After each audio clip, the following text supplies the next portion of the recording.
Now from the desert's news leader, KESQ News Channel 3 HD at 11. A group of activists is taking on the Church of Scientology right here in Riverside County. Last week, News Channel 3 began its investigative series. We've received hundreds of emails from around the world. Many former Scientologists are now speaking out about their years in the church headquarters. News Channel 3's Nathan Baca joins us now with the latest. Tamara, there are hundreds of Scientologists who live and work inside the world headquarters right here in Riverside County in Hemet. Protests outside the gates are stopped or severely limited by Riverside County Sheriff's deputies enforcing a new ordinance passed by the county supervisors. Tonight we talked to the man who launched the 1980s marketing campaign to sell thousands of Scientology books, including Dianetics. Jeff Hawkins speaks out for the first time only on News Channel 3.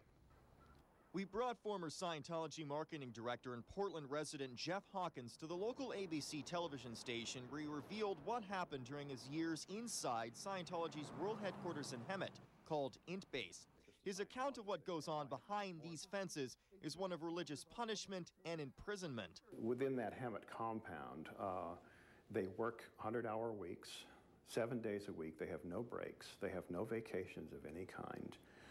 They work round the clock. They have no private time. They're paid about 40 cents an hour. And then they're subjected to all kinds of punishments and abuse.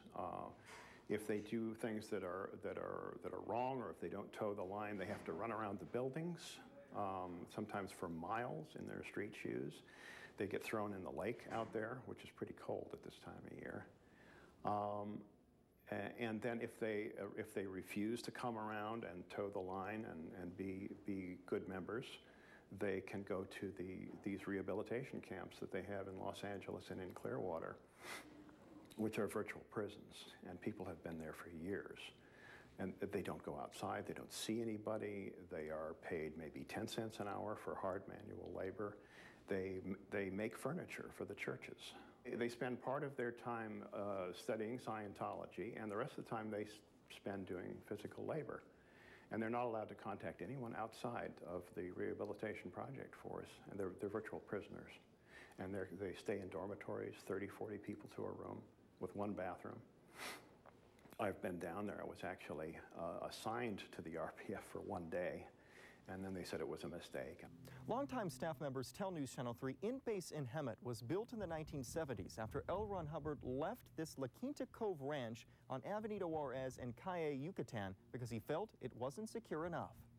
A fellow took over the Church of Scientology after Hubbard died, a guy named David Miscavige, who is very, very authoritarian and very oppressive, and he has transformed that international base into really a sort of cult compound. I personally was physically assaulted on 4 occasions by the leader of Scientology, David Miscavige. Scientology spokesperson Tommy Davis talked with News Channel 3 at Scientology's Hollywood Celebrity Center and says there's nothing abusive or illegal going on inside the Hemet headquarters. When you have allegations like this that are made that somehow indicate some sort of secretive or nefarious something or other having to do with the church, or that, you know, anything along these lines, you know, it's just untrue. I mean, it's ridiculous. Why haven't celebrity Scientologists spoken out about abuses of IntBase workers? Hawkins explains why. Tom Cruise has been to the headquarters. The staff are not allowed to talk to him. And he's been given tours, and I've been on the other end of those, and they're very orchestrated.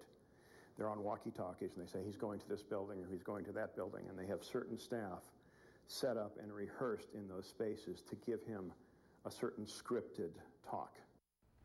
Now, what happens when a Scientologist tries to leave? Some former members are now sharing their stories of escaping this desert base. We'll have that tomorrow night at 11, only on News Channel 3. And we also have the church's full response on our website, KESQ.com, 45 minutes uncut, and of our interview with Scientology spokesman. Keeps getting That's more with Tommy interesting. Davis, the man we heard talking there. That's right. Saying it's ridiculous. Yes. Okay. Thank you, Nathan. Thank you.